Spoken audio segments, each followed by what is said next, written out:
ശബരിമല സ്വർണ്ണക്കൊള്ളയിൽ നടൻ ജയറാമിനെ ചോദ്യം ചെയ്ത് പ്രത്യേക അന്വേഷണ സംഘം. ജയറാമിൽ നിന്ന് ഉണ്ണികൃഷ്ണൻ പോറ്റിയുമായുള്ള ബന്ധം പ്രത്യേക അന്വേഷണ സംഘം ചോദിച്ചറിഞ്ഞു. അതേസമയം VSSCയിലെ ശാസ്ത്രീയ പരിശോധന തുടരുകയാണ്. നടക്കുന്നത് അതിസങ്കീർണമായ പരിശോധനകൾ എന്നാണ് SITയുടെ വിശദീകരണം. ചെന്നൈയിലെ വീട്ടിലെത്തിയാണ് പ്രത്യേക അന്വേഷണ സംഘം ജയറാമിനെ ചോദ്യം ചെയ്തത്. ശബരിമലയിൽ വെച്ചാണ് ഉണ്ണികൃഷ്ണൻ പോറ്റിയുമായുള്ള ബന്ധം തുടങ്ങുന്നതെന്ന് ജയറാം അന്വേഷണ സംഘത്തോട് പറഞ്ഞു.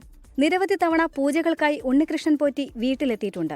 ഉണ്ണികൃഷ്ണൻ പോറ്റിയെ വിശ്വാസമായിരുന്നുവെന്നും സാമ്പത്തിക ഇടപാടോ തട്ടിപ്പോ അറിയില്ല എന്നും ജയറാം പറഞ്ഞു. കേസിൽ ജയറാമിനെ സാക്ഷിയാക്കിയേക്കും.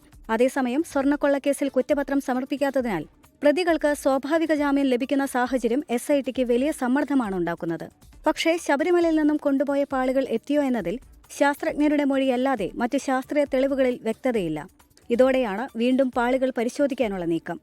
കൂടുതൽ സാമ്പിളുകൾ VSSCക്ക് കൈമാറിയിട്ടുണ്ട്. ഈ സാമ്പിളുകളുടെ പരിശോധന പൂർത്തിയായിട്ടില്ല.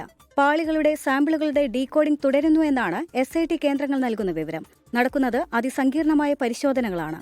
VSSCയുടെ അന്തിമ റിപ്പോർട്ട് ലഭിക്കും വരെ കുറ്റപത്രം തയ്യാറാക്കുന്നത് വൈകും. കേസിൽ തിരുവിതാംകൂർ ദേവസ്വം ബോർഡ് മുൻ എക്സിക്യൂട്ടീവ് ഓഫീസർ D. സുധീഷ് കുമാറിന്റെ ജാമ്യാപേക്ഷ കൊല്ലം വിജിലൻസ് കോടതി തിങ്കളാഴ്ച പരിഗണിക്കും. 24 തിരുവനന്തപുരം. ലോകത്തെവിടെയായാലും ഏത് സമയത്തും 24 വാർത്തകളും ഓഗ്മെന്റഡ് റിയാലിറ്റി പാക്കേജുകളും എക്സ്പ്ലെയിനറുകളും വിശദമായി കാണാൻ ഞങ്ങളുടെ YouTube ചാനൽ നിങ്ങൾക്ക് സബ്സ്ക്രൈബ് ചെയ്യാം.